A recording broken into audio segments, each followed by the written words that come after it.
Een ander groot moment is vandaag geweest het overhandigen van Kaart van het Kust en Marienegebied van Suriname aan verschillende actoren die gewerkt hebben aan dit karteringsproces.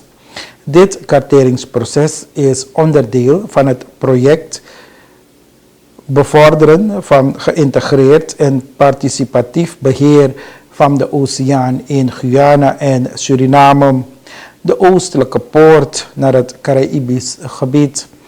Ook bij dit moment of hierbij zijn er ook verschillende sprekers geweest die aan hebben gegeven het belang van dit karteringsproces. Ik ben zeer verheugd om vandaag een kort woord tot u te mogen richten bij de presentatie en overhandiging van een driedimensionaal model van het kust- en maritiem gebied van Suriname.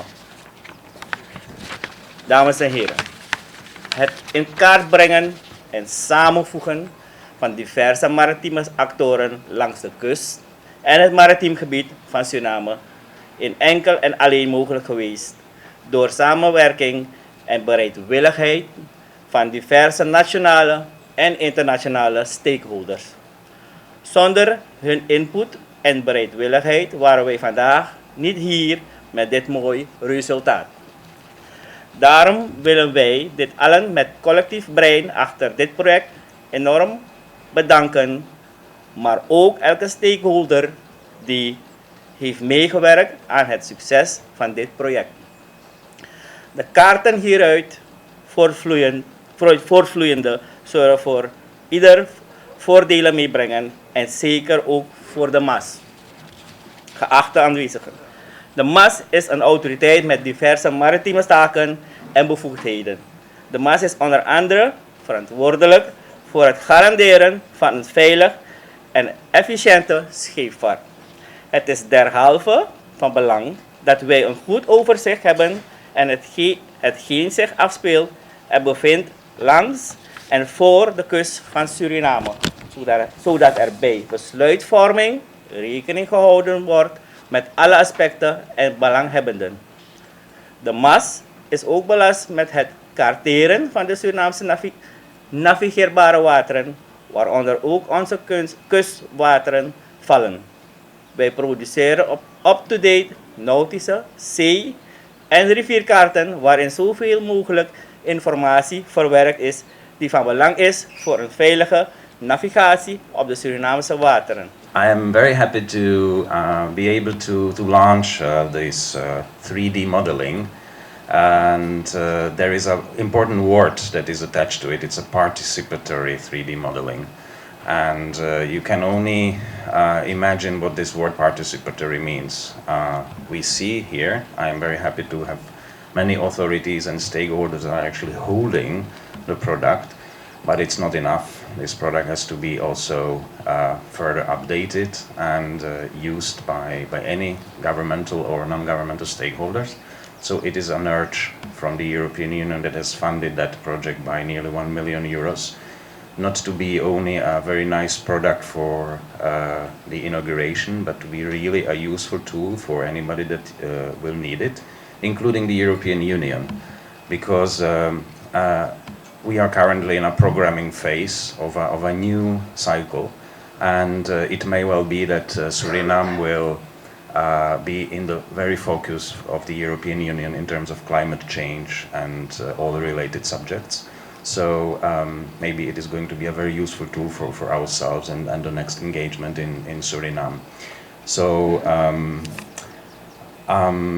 it has to be a tool that is visually, not only visually appealing, which we already see here, but that is also practical and used. Okay, we are in Paramaribo, but I really have to say that I would like very much that tool to be replicated in a way or taken as source of inspiration for our other Guyana, where I'm actually based. I'm sorry not to be here in Suriname all the time. I'm working from Georgetown, and I would very much like to see that product as well used by Guyanese and Guyanese authorities. So there are also, so it's a scientific tool, but the project aims also at mapping gaps in terms of legislation and administrative circuits, if I may say. This is also very important for us to understand who does what, in what manner. Is it well coordinated? Is it something that can be improved to achieve a better target? So I will be ending by saying that maybe some of you I would like to see in the future going beyond that project to stabilize a bit our internal EU knowledge in terms of the Surinamese, let's say, landscape in the natural term, but also in the administrative term to start building a partnership in that domain.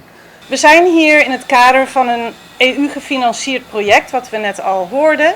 En de titel van het project is Bevorderen van geïntegreerd en participatief beheer van de oceaan in Guyana en Suriname, het oostelijke poort naar het Caribische gebied. Velen van u zijn al in bepaalde sessies van ons project geweest en weten wellicht al meer over het project, maar voor degenen die dat nog niet goed kennen, zijn er brochures over het project op de tafel aan deze kant. En ik nodig u dan uit om daar meer over te lezen. Het project is in 2017 van start gegaan en zal in principe tot eind 2020 lopen, maar we verwachten een verlenging van een aantal maanden minimaal, omdat er wat vertraging is in Guyana. Wat zijn de doelen van het project? Uiteindelijk willen we komen tot een comprehensieve marine ruimtelijke ordeningsplan van het gehele kust- en oceaangebied van Suriname en Guyana. Wat betekent dat? Dat er dus een plan is waarin alle verschillende beleid- en beheersmaatregelen die we voorstellen beschreven staan. We willen dus uiteindelijk het beheer en de bescherming van ons kust- en zeegebied verbeteren. Dat is het ultieme doel van waar dit project over gaat. Maar we kunnen bescherming en beleid en beheer niet formuleren als we niet weten wat we willen gaan beheren en wat we moeten beschermen. Dus vandaar dat een heel groot onderdeel van dit project is geweest het verzamelen van zoveel mogelijk data en informatie over ons kust- en zeegebied. Wat eigenlijk echt nog niet allemaal bij elkaar is gebracht hiervoor. En ik denk dat dit ook een uniek onderdeel is van dit project. Dat er voor het eerst zoveel mogelijk informatie is samengevoegd. En dat heeft dus ook geleid tot onder andere de 3D-modellen die we zo zullen onthullen. Maar ook mooie kaarten van zowel alle biodiversiteit die we vinden aan de kust en in de zee. De verschillende natuurlijke hulpbronnen. De ecosystemen die we vinden, maar ook welke menselijke activiteiten er plaatsvinden en wie wat doet, waar en wanneer. Waarom dat belangrijk is dan kun je dus in kaart brengen waar ook potentiële conflictgebieden zitten of probleemgebieden. Waar er bijvoorbeeld een overlap is tussen een heel belangrijk broedgebied van een bepaalde soort en visserij bijvoorbeeld. Er zijn vele manieren dat we daarnaar kunnen kijken. Maar zonder dat we die informatie hebben, kunnen we ook geen beheersplan schrijven. En daarom zijn we nu hier allemaal. Omdat we nu op een fase zijn dat we zoveel mogelijk die informatie hebben kunnen verzamelen en hier kunnen onthullen. Een heel belangrijk onderdeel van het project in alle fases is het betrekken van de belanghebbenden en de mensen die dus echt te maken hebben met het kust- en zeegebied. En daaronder vallen u allen. Dus ik denk dat dat heel uniek is ook aan dit project, dat vanaf het begin alle belanghebbenden zijn betrokken in het proces. En met name ook in het dus, vullen van de 3D-modellen en de kaarten die we zo zullen onthullen. Ik wil niet te lang hier nog over praten, maar als er nog vragen zijn over het project, kunt u het me laten weten. Ik ben nog vergeten te vertellen dat het een samenwerking is, het project tussen WWF Guyana's, Natuurbeheer van het ministerie ROGB, Green Heritage van Suriname. En in Guyana is het WWF, Guyana's and Protected Areas Commission. Dus het is een partnerschap wat het allemaal teweeg brengt. En EU is de financierder.